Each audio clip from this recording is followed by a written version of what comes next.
Dans les deux vidéos précédentes, nous avons fait les deux premières questions de cet exercice. C'est-à-dire que nous avions calculé le périmètre de notre champ triangulaire et on avait aussi dans la deuxième question, dans la deuxième vidéo, démontré que notre triangle était rectangle en C. D'ailleurs, on peut l'indiquer sur le schéma. Très important, dans tous les exercices que tu fais, dès que tu démontres des questions, dès que tu fais des questions en fait, tu peux reporter sur la figure les nouveaux résultats que tu viens de trouver. C'est très important de petit à petit vraiment mettre à jour les informations de ta figure. Comme ça, vraiment, tu as toutes les données. euh, Vraiment, tu peux bien visualiser tout ce qu'il faut sur ta figure, sur ton dessin. Donc dans cette vidéo, nous allons tout simplement nous attaquer à la troisième question, à savoir calculer la surface de notre champ. Donc pour calculer la surface d'un triangle, il y a une bonne vieille formule. Dans cette troisième question, c'est très important que tu connaisses cette formule parce qu'elle revient vraiment dans beaucoup d'exercices de seconde notamment, mais aussi après, en première et terminale. Cette formule, c'est la suivante. Pour n'importe quel triangle, qu'il soit rectangle, isocèle, équilatéral ou quelconque, la formule de l'aire d'un triangle, c'est tout simplement la suivante. Donc c'est base, donc une base, fois la hauteur issue de cette base. Hauteur issue de cette base. Souvent on dit hauteur tout seul, mais c'est quand même important de préciser hauteur issue de cette base-là. Hop, et le tout qu'on va diviser par 2. Voilà. Alors une base, qu'est-ce que c'est? Une base, c'est tout simplement l'un des côtés de ton triangle, et plus précisément dans cette formule, c'est la longueur de ce côté. Donc tu choisis, l'idée c'est vraiment de choisir l'un des côtés du triangle. Donc tu choisis l'un des côtés, donc imaginons que nous on choisisse par exemple le côté AB.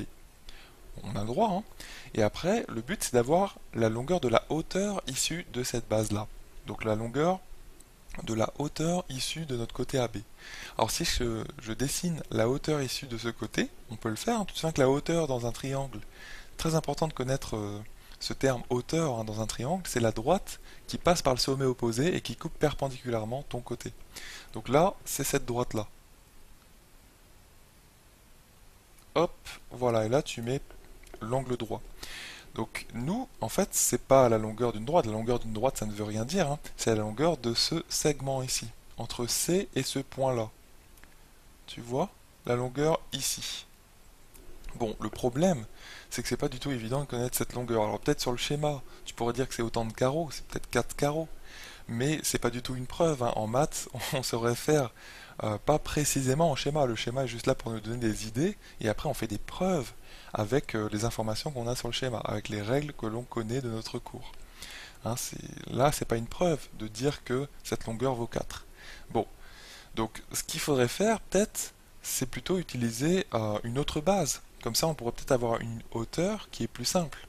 Par exemple, si je prends le côté AC, quelle est la hauteur issue de AC? Donc la hauteur, c'est la droite qui passe forcément par le point B, d'accord, et qui coupe AC perpendiculairement. C'est tout simplement la droite BC. Parce que nous avions prouvé dans la deuxième question, et je l'ai mis là, qu'on a un angle droit. Ici, notre triangle est rectangle en C. Donc tu vois que la hauteur, je répète bien, issue de notre base AC, c'est donc la droite BC. Parce qu'on a un angle droit rouge ici. Voilà. Donc en fait, la hauteur issue de la base, quand tu choisis la base comme étant AC, c'est tout simplement la longueur BC. Donc c'est très simple, c'est ça que je veux dire, dans un triangle rectangle, d'en calculer l'aire. Parce que il suffit juste de bien choisir ta base, et puis la hauteur, elle est directement donnée en fait, c'est l'autre côté. D'accord? C'est pas l'hypoténuse, c'est l'autre côté. Donc regarde, je fais un autre schéma si tu veux. Si je fais un triangle rectangle, hop, un petit schéma tout simple pour te montrer comment ça marche. Donc là en fait, ce serait C. En fait, je remets notre champ triangulaire ici si tu veux. Ici, on aurait tout simplement B, hop, et là on aurait A.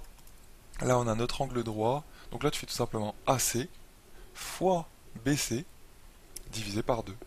Voilà, donc c'est exactement ce calcul-là que nous allons faire pour calculer l'aire de notre triangle. Donc je répète bien, pour calculer l'aire d'un triangle rectangle, c'est tout simple d'appliquer cette formule-là. D'accord? Tu aurais pu aussi très bien choisir comme base BC. D'accord? Et donc la hauteur issue de cette base, c'est forcément cette droite-là.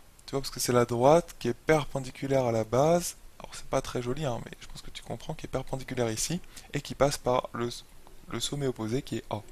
Donc la longueur de cette hauteur, entre guillemets, c'est ça. C'est donc AC. Bref, on revient toujours au même calcul, c'est que l'aire de notre triangle, vu qu'il est rectangle ici, c'est simple d'appliquer cette formule, mais attention, hein, cette formule elle est toujours valable, hein, elle est valable pour n'importe quel triangle. Donc c'est ça qui est intéressant. Eh bien, l'aire, ça donne l'aire de notre triangle ABC, ça donne ici, donc la base que nous avons choisie, c'était AC, d'accord, fois la hauteur issue de cette base, eh bien on avait dit que c'était BC, le tout divisé par 2. Voilà. Donc ça va nous donner tout simplement AC. AC, eh bien, on sait combien ça vaut, parce qu'on avait reporté la longueur qu'on avait calculée à la toute première question sur le schéma. C'est ce que je t'encourage à faire, hein. Eh bien, ça va donner 2 racines de 5 fois BC, c'est-à-dire 4 racines de 5, le tout sur tout simplement 2. Donc on va trouver combien? On va trouver 2 fois 4. On a qu'à multiplier les constantes sans racine carrée dans un premier temps, ça fait 8, d'accord? Et ensuite 8 fois racine de 5 fois racine de 5, racine de 5 fois racine de 5, ça fait racine de 5 au carré, ça fait 5. Tout simplement, donc ça fait 8 fois 5, donc 40 sur 2. Donc ça va nous donner tout simplement 40 sur 2, 20. Ça y est, hein, on a calculé la surface, autrement dit l'aire, hein, c'est pareil, de notre triangle. Donc ici en mathématiques, tu sais qu'il n'y a pas vraiment d'unité, hein. J'aurais pu choisir l'unité mètre au tout début de l'exercice pour, voilà, pour bien clarifier les choses, mais bon, en mathématiques, on n'a pas vraiment besoin d'unité, enfin on ne les précise pas vraiment. Donc voilà pour l'aire de notre triangle, j'espère que tu as bien compris quand on a appliqué cette formule, et c'est ça qui est important, hein. Et aussi, retiens bien cette formule de l'aire d'un triangle qui marche pour n'importe quel triangle. C'est pas idiot d'ailleurs que ce soit AC fois BC divisé par 2, parce que tu vois, pour un triangle rectangle, là, hein, parce que si je prolonge un petit peu notre triangle rectangle, tu vois ici, si je le reproduis de l'autre côté, de l'hypoténuse, et bien ici par exemple tu aurais C' comme point, et bien en fait tu obtiens le même triangle rectangle, et tu obtiens donc un rectangle. Et tu te souviens que l'aire d'un rectangle c'est longueur fois largeur. Donc en fait ça serait BC fois AC. Tu vois, l'aire de notre rectangle total. Donc c'est pas idiot que l'aire du triangle bleu ce soit BC fois AC divisé par 2, c'est-à-dire la moitié de l'aire de notre rectangle. Voilà, hein. Donc tu peux comprendre un petit peu cette formule-là, qui est l'application de celle-ci, hein, mais pour un triangle rectangle, à l'aide d'un rectangle, justement. Voilà, j'espère que je t'ai pas trop embrouillé avec toutes ces formules. En tout cas, la formule de base de l'aire d'un triangle, c'est celle-ci.